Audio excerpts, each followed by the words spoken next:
Hello and welcome to this video lecture for the University of Connecticut's online course, Classics and Ancient Mediterranean Studies 1103, Classical Mythology. I'm Roger Travis, Associate Professor of Classics at the University of Connecticut, and whether you're enrolled in this course or not, I hope you enjoy the lecture and learn something about new ways of looking at classics and at myth. Thanks for watching. So here are the three motions of the Iliad, the three movements as I see it. First, the transfer of strife, especially from the divine to the human level.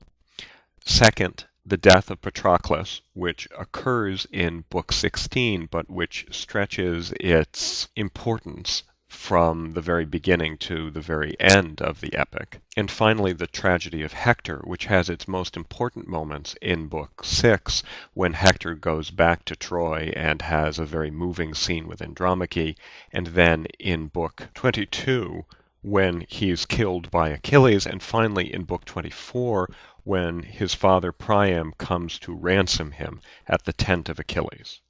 Each of these movements in its own way embodies all of the themes of the Iliad, all of the themes that I was talking about before, of both glorifying heroes and questioning what heroism means. Now, the transfer of strife is what might be called the basic mechanic, and it works like this.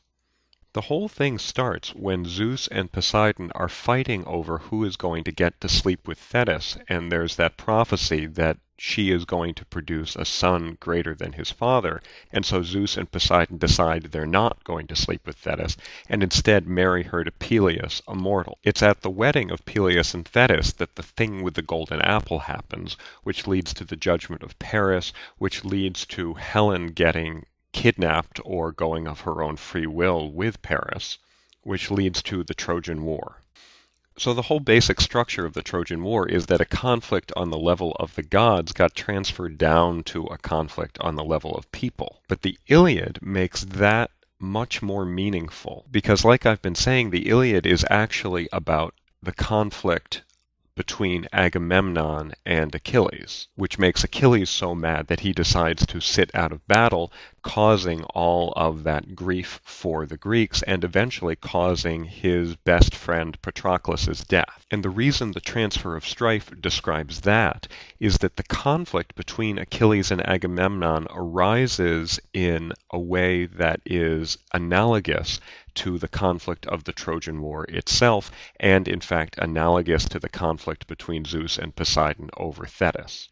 That is, it's a conflict over a girl. Just as the Trojan War starts because Paris takes away Menelaus's wonderful wife Helen, the most beautiful woman in the world, so the conflict between Agamemnon and Achilles starts because Agamemnon takes away Achilles' prize, who happens to be a girl. The strife has now transferred all the way down the line to a conflict between Agamemnon and Achilles, the general and the best warrior of the Achaean forces. And so what began as a conflict on the divine level has now become something that leads to endless pains, as the first lines of the Iliad tell us, for the Achaeans in Troy. One of those pains is the next of the motions, the next of the movements, the death of Patroclus. And this is the thing that makes Achilles return to battle. But that death itself, the moment of that death in Book 16 of the Iliad, has its own extraordinary importance, because at that moment, Patroclus sees through double determination.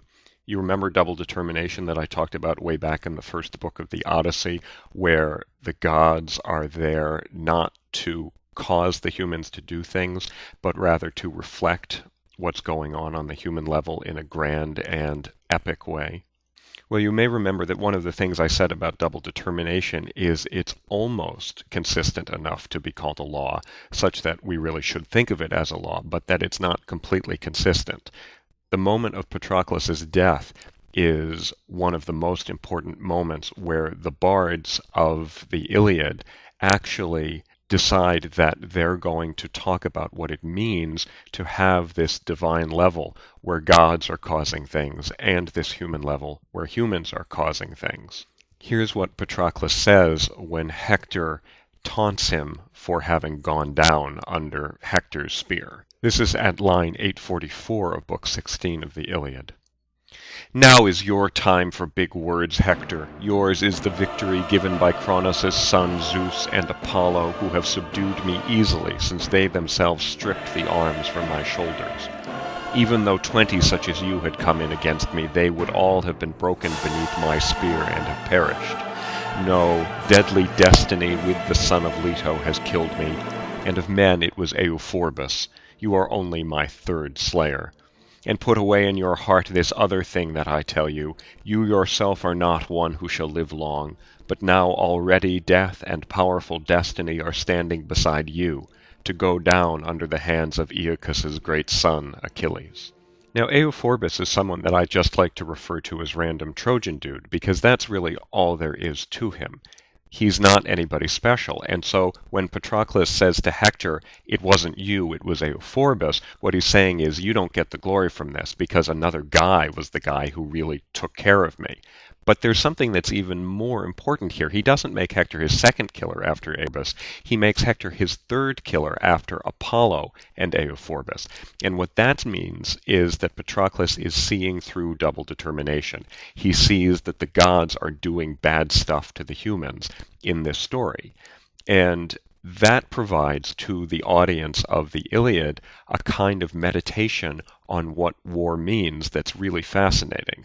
War is people on the bottom level, the foot soldiers, and even though Patroclus is a glorious warrior, here he's kind of playing the part of a foot soldier, having to carry out the commands of people above them who want to have these conflicts that really are not explainable. That is, the Trojan War is about a woman, as Aeschylus calls her, a strange woman. And here's Patroclus paying the price at the hands of the gods. And what Patroclus is saying to Hector is, you don't see it, but you are going to pay exactly the same price. And that's what the transfer of strife is doing into this motion of the death of Patroclus in Book 16.